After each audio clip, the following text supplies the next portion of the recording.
Welcome back, my friends. Today we're going to do some more of our personal narrative. So you should have your journal and a pencil and your tree map. If you don't have them, pause the video and go get them.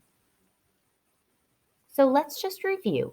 A narrative needs to have a beginning, a middle, and an end. Yesterday, we discussed some more detail about our beginning with introducing our characters and setting with our hook. In doing so, we reviewed my story, My Starfish.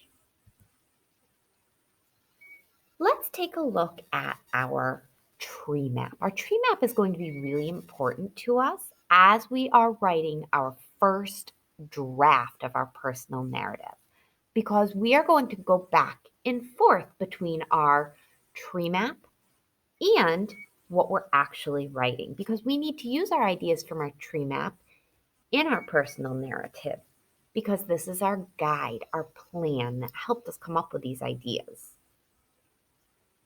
So, we looked at our setting and characters yesterday as we wrote our hook. Remember, my hook said, imagine this sun shining, waves crashing, kids making sandcastles. I was so excited to go to the beach. I took my setting and my characters, and my journal ideas. Remember our head we drew with our feelings and our thoughts, and then our setting with our senses that we broke up into 4 boxes. I took that to create my hook, which is the very beginning of our beginning. Now, I want you to pause here for a moment and go to Class Dojo and watch the website videos I have there from YouTube. And that's going to give you some really great introduction information on how to write your first draft and the different parts and really dive into it more and give you some examples. When you're finished, come on back and we will take a look at what we should have in our draft of a personal narrative.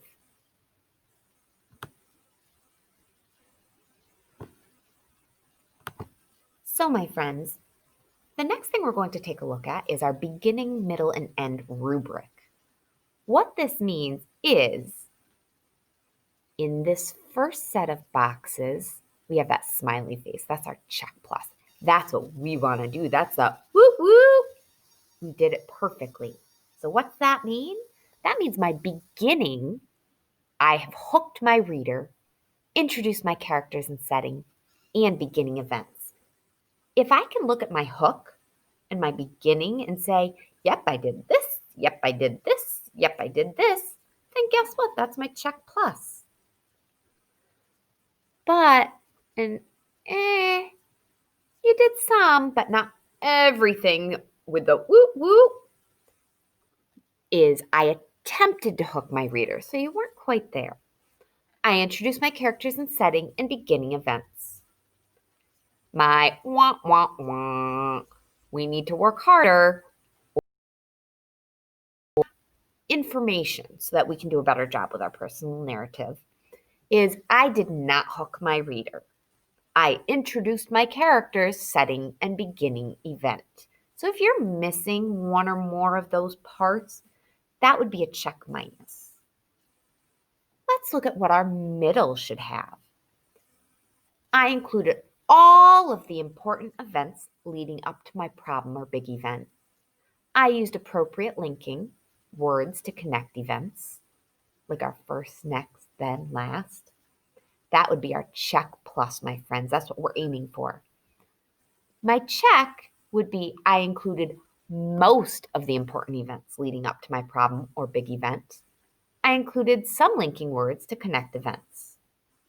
And my check minus would be I included some of the important events leading up to my problem or big event. I did not include linking words to connect events. So once again, we want to aim for this check plus. At the end, what we want to include is I solved my problem and showed how my character changed from the beginning to the end. We want to make sure we're including all of this. We don't want to fall into this problem. I solved my problem. I did not show how my character changed. Make sure you're showing how that character changed so you can get that check plus. And the end. I did not solve my problem or show my character change from the beginning to the end would be our wah, check minus. So my friends, I showed you this rubric because this is how we grade our writing.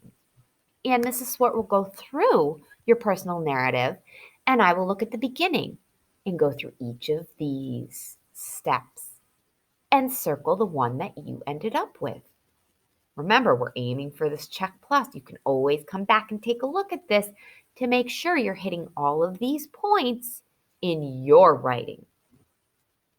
So let's take a look at the beginning and what we need to write.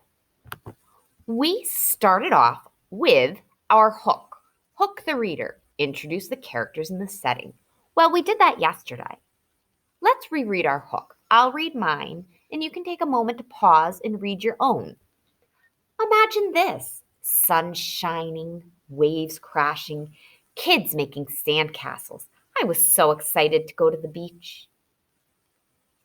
Now, I want to introduce the beginning events too. What else happened in the beginning of the story before the problem happened? It had been raining for 2 days, so we were ready to get out and have some fun. My best friend Kathy was coming with my mom and me. We loved to rent floats and ride the waves. Now, friends, if you look at what I wrote here, with me talking about how it had been raining for 2 days, that explains why I was so excited that we were going to the beach and that the sun was shining. I also included my other characters in this sentence. I included my best friend Kathy, my mom, and me. Now that I have included all of my beginning parts, I'm ready to move on to the middle. Well, I know my middle needs to include my problem. So let's go take a look at our tree map. My problem and attempts to solve the problem are going to be in the middle. So my problem was people playing with stranded starfish, and I tried to solve it with ask the kid to put it down, then ask to hold it. Pause my video, go back and look at your tree map. What was your problem? And what were the steps that you took to solve it? Then let's take a look at how I wrote these into my middle. As we were walking down the beach, we saw some kids holding something, so we walked over to see what was going on. Notice I did not just start my middle by saying, the problem was a kid had a starfish and wouldn't let him go. I'm adding details so it seems like I can paint a picture for my reader. I want them to be interested and not just tell them point blank, this is what happened. The end. A little boy had a live starfish. He was touching the little legs of the starfish and dancing it around. Can't you just picture that in your head? I felt bad for it and wanted him to stop. So did Kathy. She said, you need to put that starfish down so it won't get hurt. The little boy didn't want to listen. So look, my friends, that was one of my attempts to solve my problem. He kept playing with the poor starfish. It was then that I had a plan. I asked him if I could hold the starfish. He handed it to me and I carefully held it in my hands. Ooh, there's my next attempt. I explained that I thought the starfish was crying for his mother and we needed to let him go. All right, so I gave you my problem and my steps to solving it. And notice I added those nice details in there. Why don't you give it a try with writing your middle? You can push pause in my video, write your middle, and when you're ready, come back and push play, and we'll work on the end of our stories. Welcome back, friends. It's time to take a look at the end. What does the end of a personal narrative look like? Well, we're once again going to hop back to our tree map because remember, we're going step by step through our characters and setting for our beginning, our problems and attempts to solve the problem in the middle, and now our solution. So let's review. My solution was convince the kid to release it, carried it out farther in the ocean, and let it go. Let's take a look at how I added that into my ending.